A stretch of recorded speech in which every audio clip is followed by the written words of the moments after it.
Why, hello Coursera colleague, and welcome to the latest video on grammar. Before we begin our class, why don't you come with me and we'll take a trip around the world. Actually, we're simply taking a trip around the classroom. But I think it's true for most of us that we bring a world of experience to our classroom.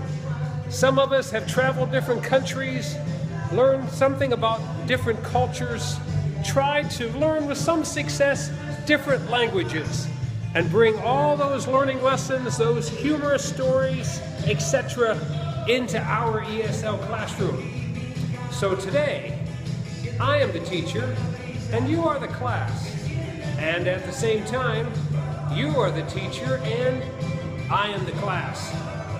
How does that work? Well, let me turn down the music and I'll let you know.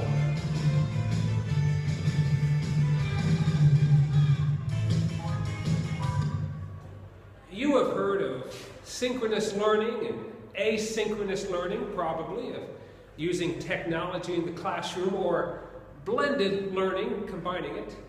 You also may have heard of the idea of a flipped classroom, where the learning takes place outside of the classroom and is brought back into it, again using technology. I don't really have a word for what I'm going to do yet, but I have the idea where the teacher is also the student, and the student is also the teacher. For example, I lived and worked in Latin America for a number of years, and I had the privilege of learning Spanish and visiting different countries, and also learning something about those cultures. And even today, my Spanish isn't as good as it once was, but I do keep practicing it.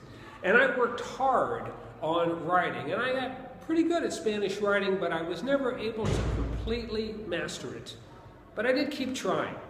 Now, in the ESL classroom, you probably have students that really just need to keep trying. It's not so much ability. It could be demands, right? Or it could be life challenges. But you're there to encourage them to just keep trying. Here's the way that I like to do that in my ESL classroom.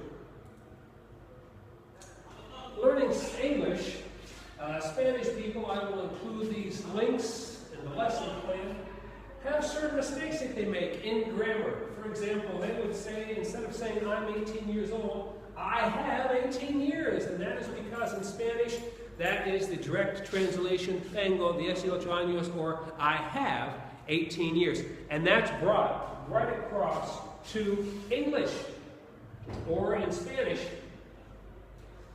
they could say, I am boring, because they say soy aburrido instead of estoy aburrido. The difference between ser, quality of being, and estar, where you might be at the present moment or how you're feeling at that present moment. English doesn't really have that, and so that's a translation that they bring in. And the list goes on and on. And so what we want to do is use grammar to correct those things. But what we can also do, if we are in classrooms where most of the students speak the same language, in my case ESL Spanish, and I know the Spanish.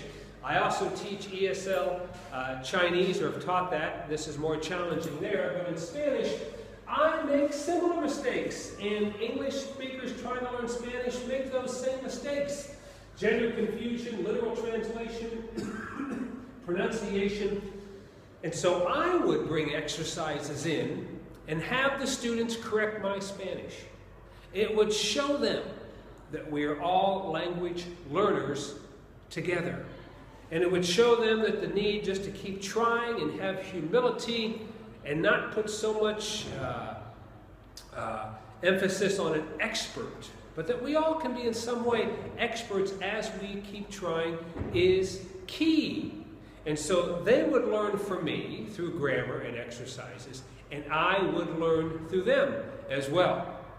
Also, one of the things that I would do is, right now we're going through the continuing challenges of the new election, and so I've included this on the news. This is Basic English, CNN, or Easier English, and this is the latest article about Donald Trump And I would have the students read that article off the board, or one at a time, maybe in small groups, and I would work with them on their pronunciation. I would work with them on the grammar.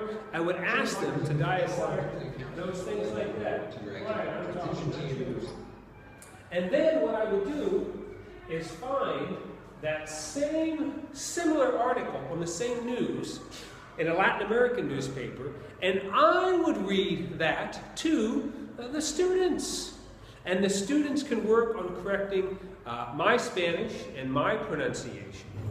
And from those things, the teacher can have in place resources or learned resources to put in place to help with grammar and pronunciation using technology, whether it's synchronous, asynchronous, blended, flipped, but at the same time, in situations, and I have one of these, where the teacher knows as a second language, the language where most of the students speak, the teacher becomes the student, and the student becomes the teacher.